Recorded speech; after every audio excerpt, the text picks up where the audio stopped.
네, 반갑습니다. 자, 오늘도 한미반도체 한번 추적을 드릴 수 있도록 할 건데, 어떻게 보면 저희 유튜버 구독자분들께서는, 와, 저 사람 진짜 한미반도체 환자인가? 라는 생각을 할 정도로 제가 한미반도체를 정말 많이 강조를 드렸습니다. 사실상 뭐 2만 원 시절 때, 요 시절 때부터 제가 유튜브를 통해서 한미반도체를 추적을 드렸다는 것은 뭐 잘 아실 겁니다.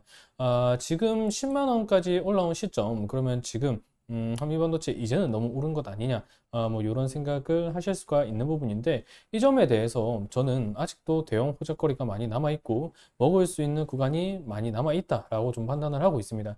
자, 그러면 지금부터 그 부분에 대해서 왜가 중요하겠죠. 왜? 왜 아직도 먹을거리가 남아 있고 호재거리가 남아 있느냐, 대형 호재가 남아 있느냐, 그 부분에 대해서 한번 좀 풀어드릴 수 있도록 하겠습니다.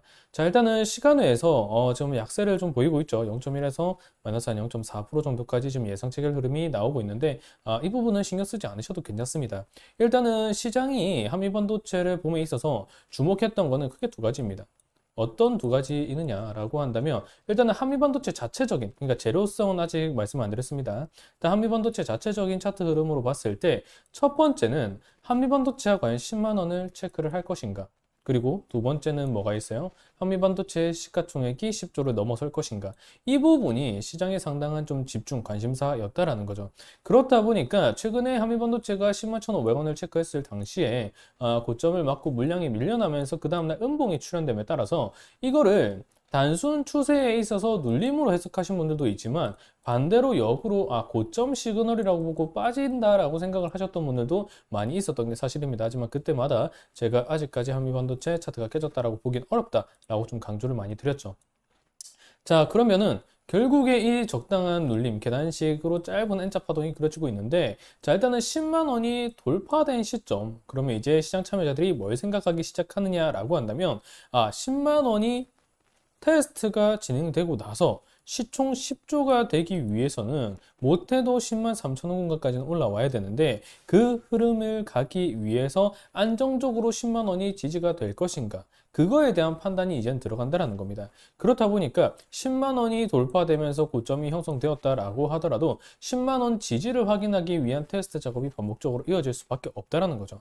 그 과정에 있어서 이제 대형 호재가 출현된다라는 거를 말씀드리는 겁니다. 자, 그러면 어떤 부분이 좀 대형 호재로 작용할 수 있고 한미반도체로 하여금 시총 10조 이상을 기대하게 하느냐, 시총 10조 클럽을 가입하게 하느냐라고 한다면 지금부터 한번 말씀을 드리겠습니다. 지금부터 드릴 내용은 좀 내용이 좀 복잡해 보일 수 있지만 상당히 요약한다라고 하면 이만큼 쉬울 수는 또 없습니다. 자, 일단은 이슈부터 좀 체크를 해봐야 됩니다. 자, 어떤 부분이냐라고 한다면 일단 요 포인트겠죠. 자, 삼성전자가 최근에 엔비디아 안방에서 HBM3E 12단을 첫 공개하겠다라고 지금 운이 좀 띄어져 있는 상태입니다. 자, 엔비디아가 오늘 18일에서 21일 미국 샌호제이 컨벤션 센터에서 개최하는 AI 세계 최대 컨퍼런스 GTC 2024에서 삼성전자가 부스를 차리고 HBM3E 브랜드 샤인볼트 등의 차세대 메모리 제품을 대거 선보인다라는 거. 여기서 포인트가 삼성전자 역시도 HBM3E 시장에 뛰어들면서 이거를 공개하겠다라는 겁니다. 자, 사실 삼성전자가 2010년대 후반에 HBM 사업부를 철수하면서 SK하이닉스와의 격차가 상당히 벌어졌다라는 거는 제가 그동안 영상을 통해서 상당히 많이 강조를 드렸습니다. 그러다 보니까 HBM과 관련해서 엔비디아의 GPU 역시도 SK하이닉스를 축으로 그 체계가 수평적 관계를 이루었다라고 말씀을 드렸고, 최근에 GPU 수요가 확장되다 보니까 새로운 먹거리 판단을 하면서 삼성전자 역시도 뛰어들고 있는 시점이라고 말씀을 드렸죠. 하지만 엔비디아가 쉽사리 SK하이닉스와의 이런 관계가 매우 우호적으로 체결이 되어 있기 때문에 삼성전자에게 그런 기회를 많이 주고 있는 시점은 아니다라고 말씀을 좀 드렸죠. 그런데 그 포인트에 있어서 삼성전자가 엔비디아를 뚫을까 하는 부분을 엔비디아 안방에서 HBM3E 공개함에 따라서 그 기대심이 형성되고 있는 겁니다. 자, 그러면 HBM3E가 왜 중요하느냐라고 한다면, 자, 이번에 요 조금 내려보겠습니다. 요 포인트입니다. 요 포인트. 자, 이번에 HBM3E는 엔비디아의 신규 칩입니다. H100과 A100의 후속 제품인 H200과 B100에 탑재된다라는 거죠. 뭐 A100 같은 경우에는 데이터 센터, H100 같은 경우에는 사실상 뭐 IoT라던가 이런 실질적인 AI의 연산 추론 과정에 쓰이는 제품이라고 볼 수 있는데, 그 후속 제품인 H200과 B100에 탑재될 예정이라는 거죠. 즉 후속 제품 반도체 같은 경우에는 특히나 재고와 과거 제품에 대한 이런 매물 포인트가 상당히 중요합니다. 그만큼 신규 제품에 대한 기대치도 상당히 크다라는 거죠. 이미 엔비디아의 실적을 통해서 H100과 A100에 대한 수요는 충분히 확인이 되었습니다. 이 부분이 엔비디아가 시총 상위 그리고 시장의 주도권을 갖고 있는 이유도 되는 부분이죠. 이 후속 제품 H200과 B100이 사실상 올해 4분기에 상용화될 예정이었는데 이게 2분기로 당겨졌습니다. 그럼 이게 왜 당겨졌느냐라고 한다면 결국에는 수요죠. H200과 B100에 대한 GPU에 대한 수요 포인트가 상당히 늘어나고 있기 때문에 그 상용 시점을 좀 빨리 당기겠다라는 것이고, 이 H200과 B100이 2분기에 상용화될 예정인데 수요가 이미 확인된 부분이죠. H100에서 A100에서. 그러면 이 포인트가 출시된다라는 거는 반도체 그 부품 측면에서 본다면 당연히 실적 같은 경우는 따놓은 당상이라고 볼 수 있는 부분이기 때문에 SK 하이닉스도 그렇고 이런 삼성전자도 그렇고 너도 나도 수주를 좀 따내기 위해서 HBM3E를 공개하겠다라는 부분으로 보시면 되는 겁니다. 자, 그러면 삼성전자가 HBM3E를 안방에서 공개하는데 그러면 SK 하이닉스는 뭐 하고 있느냐라고 한다면, 자, SK하이닉스는 이미 지난달에 엔비디아의 12단 HBM3E를 샘플을 공급했습니다. 이 부분에 따라서 올해 상반기에 퀄 테스트가 진행되고 상용화가 예상된다라는 포인트까지도 제가 좀 정리를 드렸던 거죠. 그래서 이제 3월 18일 이후죠. 네, 3월 18일 이후에 해당 행사가 진행되고 나면은, 자, 이 GTC 2024 행사가 진행되고 나면은 이제 갈림길에 서는 겁니다. 자, 엔비디아가 있다라고 하면, 자, 엔비디아가 있다라고 하면 여기 삼성이 있을 거고요. 그리고 SK 하이닉스가 있겠죠. 자, 삼성이 있을 거고요. 네, SK 하이닉스가 있겠죠. 그러면 여기서 이제 갈리는 겁니다. H100과 H200과 B100에 대한 상용화 포인트에서 삼성의 HM을 쓸 것인가, 아니면 SK 하이닉스와의 그간의 강한 체계를 유지하면서 SK 하이닉스 그리고 여기서 이어지는 TSMC를 쓸 것인가, 이 포인트가 상당히 좀 갈릴 수 있다는 거죠. 그러면 삼성과 SK 하이닉스는 3월 18일 이 GTC 2024 이후에 뭘 해야 되겠습니까? 서로 HBM3E 본인들의 이런 강점이 좀 강하다라는 거를 내세울 수 있을 만한 포인트들을 반복해서 강조를 하고 재료성을 발표할 수밖에 없다는 겁니다. 자, 그러면 문제는 여기서 뭐냐면 엔비디아 같은 경우는 TSMC의 해외 최대 매출처기도 합니다. 대만 기업이니까요. 근데 TSMC와 SK하이닉스가 최근에 반도체 AI 동맹을 맺어버린 관계죠. 그리고 엔비디아는 SK의 그동안 HBM을 상당히 오랜 기간 써왔습니다. 즉 삼각편대가 상당히 강하다는 것은 제가 그동안 강조를 좀 많이 드렸던 부분이죠. 근데 이 부분에 있어서 갑자기 삼성 물건을 써버린다, 그러면서 HBM에 대한 공급이 늘어난다라고 한다면 엔비디아 입장에서는 설비 투자를 늘리고 GPU에 대한 가격 동점검이 다소 와해될 수 있는 포인트까지 갑니다. 그래서 실질적으로 이런 기업 간의 이슈도 정치적인 관점이 있다라고 본다면 삼성전자의 택지를 택할 가능성은 좀 없다라고 보고 SK하이닉스와 TSMC, 엔비디아의 3강 체제를 그대로 유지할 가능성이 높다라는 거죠. 여기서 TSMC의 중요성 조금 이따가 한 번 더 말씀드릴 겁니다. 자, 그러면 삼성을 혹시 모를 변수를 고려해서 택했을 때 그럼 SK하이닉스 계열 계통의 반도체 관련주들은 약세를 보이느냐? 물론 그럴 가능성도 있습니다. 하지만 SK하이닉스의 아직까지는 HBM 점유율이 강하기 때문에 삼성으로 택한다라고 하면 그게 뒤집히면서 삼성 관련주로 수급이 쏠릴 수도 있겠지만 그 점을 고려해서 한미반도체를 우리가 노려가는 겁니다.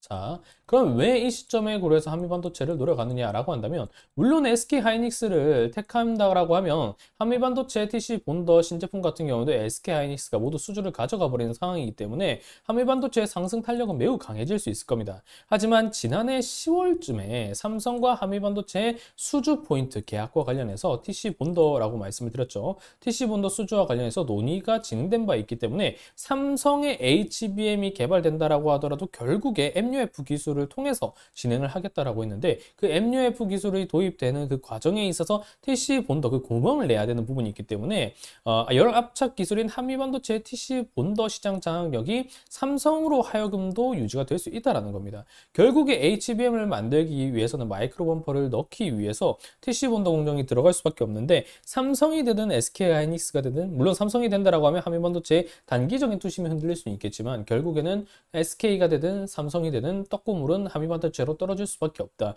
물론 SK가 된다라고 하면 그 상승 탄력성은 더 커질 수는 있겠죠. 하지만 삼성이 된다라고 하더라도 큰 문제는 될 부분이 아니다라는 거를 우리가 집중을 해야 된다라는 겁니다. 자, 그러면 TSMC를 제가 한번 체크해 드렸는데 TSMC를 왜 또 중요하게 생각을 해야 되느냐라고 한다면 요 일정이죠. 미국의 반도체 보조금 바이든이 이번 주 발표할까라는 부분입니다. 자, 이번 주 3월 7일에 바이든의 사실상 1기 임기에 있어서 마지막 국정연설이 예정되어 있습니다. 이 포인트에 있어서 반도체 보조금에 대한 지원 계획이 공개될 수 있다는 관측이 상당히 많이 나오고 있죠. 만약에 이 수십억 달러 규모의 반도체 보조금이 발표가 된다라고 하면 일단은 지금 시장의 화두가 반도체입니다. 미국도 마찬가지고요. 필라델피아 반도체 업종 지수를 축으로 반도체입니다. 그러면 바이든이 지금 11월에 있을 민공화당 대선 체제를 앞둔 시점에서 시장의 분위기를 끌어올려야 그에 따른 지지율이 상승되는 것은 당연한 겁니다. 이거는 우리나라 역시도 마찬가지예요. 시장 지지율을 시장의 이런 방향성을 얼마나 끌어올리느냐가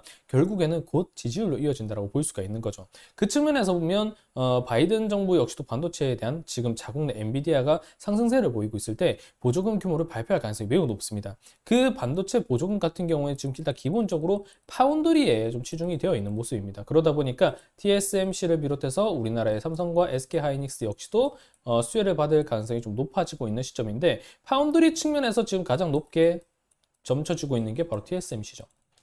네, 근데 이 TSMC로 만약에 미국이 보조금을 지원하기로 밝힌다라고 한다면 어떤 효과가 일어나냐면 일단은 대만의 총수 같은 경우에도 친미 인사로 일단 확정이 되었습니다. 그래서 TSMC에 정치적으로 반도체 보조금을 줄 가능성이 높다라고 봐야 되고 자국 기업인 엔비디아와의 TSMC가 연관성이 매우 깊기 때문에 이런 강한 체제를 유지하기 위해서라도 TSMC가 보조금을 받으면 엔비디아의 연계 강화성으로 미국 시장이 조금 더 화랑을 띨 가능성이 높다는 거죠. 이런 부분까지도 바이든이 생각이 있다면 아마 고려를 하고 있을 겁니다. 자, 그럼 TSMC가 이렇게 보조금을 받고 엔비디아가 수혜를 받는다라고 한다면 엔비디아와 TSMC 그리고 조금 전에 체크드렸던 SK 하이닉스와의 3강 체제가 더욱 공고해질 수가 있는 부분이죠. 여기서 만약에 미국 정부가 SK 하이닉스에 대해서도 삼성에 대해서도 반도체 보조금 결정을 지급한다. 그러면 이 SK 하이닉스나 삼성이나 결국에 우리 증시의 허리를 담당하고 있는 부분이기 때문에 반도체 업종 지수 자체가 역사상 고가를 기록할 가능성도 매우 높아지게 됩니다. 그렇게 된다라고 하면 당연히 엔비디아의 GPU 생산성은 더욱 늘어날 수밖에 없고 HBM3에 대한 개발 포인트도 더 강화되기 때문에 그에 맞춘 떡고물로 한미반도체의 TC 본더 장악력이 다시 한번 HBM 관련주로 하여금 들어올 수가 있다라는 거죠. 자, 이 포인트가 매우 중요하다라는 겁니다. 자, 여기까지만 정리를 하셨다라고 하더라도 시나리오를 그렸다라고 하시더라도 왜 한미반도체가 아직도 먹을 그림이 한참 남았는지를 우리가 알 수 있을 겁니다. 특히나 어제 미국의 반도체 협회 회장과 그리고 우리나라 산업부 차관과의 이런 대면 논의를 통해서 반도체 보조금을 우리나라에도 좀 지급해 달라 이런 강화된 의향서를 좀 제출한 바가 있기 때문에 확실히 3월 7일 날 만약에 바이든이 생각이 있는 상태라고 한다면 미 대선을 고려한 반도체 보조금을 발표할 가능성이 높고 그로 인해서 시장을 끌어올릴 가능성이 매우 높다라는 것까지 고려를 한다라고 한다면 아직까지도 한미 반도체에 먹을 거리는 좀 많이 남아있다라고 생각을 할 수가 있습니다. 자, 이번에 한미 반도체가 엔비디아의 3월 18일 일정 그리고 3월 7일에 있을 미국의 반도체 보조금 발표 가능성까지 열어둔다라고 한다면 아직도 그 기대심이 모두 반영되었다라고 보긴 어렵습니다. 그렇기 때문에 3월까지는 아직까지는 한미반도체에 대한 포인트가 실적에 대한 부담을 안기 전이기 때문에 지난 4분기에는 실적이 좀 쇼크가 났었죠. 않았기 때문에 이번 1분기 실적 발표인 4월 중순까지는 충분히 한미반도체에 먹을 거리가 좀 남아있다고 볼 수 있고 일단 10만 원이 돌파되면서 지지 테스트를 좀 거치게 가져갈 수는 있겠지만 그 과정에서 시가총액 10조 돌파에 대한 기대감도 있을 거고 만약 10조를 돌파하면서 4월 실적까지 좀 소화를 한다라고 한다면 오는 6월에는 또 뭐가 있습니까? 네, 6월에 가장 중요한 이벤트가 있죠. 코스피 200에 대한 리밸런싱 포인트가 있습니다. 네, 코스피 200에 대한 포인트가 들어가려고 한다면 당연히 시가총액 상위가 200개 안에 들어야 되는 부분도 있고 유동성이 확대되어야 되는 부분도 있는데 유동성은 충분하죠. 이 흐름이 쉽게 꺼질 흐름은 아닙니다. 그렇기 때문에 유동성 측면도 확보가 되어 있고 상장한 지 3개월도 한참 넘은 종목이고 이런 시가총액도 10조 클럽에 들어서게 되면 뭐 이런 SK그룹이라든가 LG그룹이라든가 삼성그룹 이런 종목들과 나란히 또 될 수가 있는 부분이기 때문에 충분히 코스피 200 편입에 따른 패시브 자금 유입까지도 기대해 볼 수 있는 부분이기 때문에 한미반도체 아직도 먹거리는 좀 많이 남아 있는 상태다. 이렇게 좀 생각을 하시면 되겠습니다. 자, 오늘 한미반도체에 대한 추정은 좀 자세히 드렸습니다. 시나리오가 매우 중요한 종목인 만큼 영상이 도움이 되셨다면 좋아요와 구독 그리고 아래 링크에 드리고 있는 텔레그램 링크까지도 편히 입장해 주셔서 무료로 이용하시면 되겠습니다. 자, 오늘 한미반도체 추정은 여기까지 할 수 있도록 하고 저는 다음 시간에 또 인사드릴 수 있도록 하겠습니다. 감사합니다.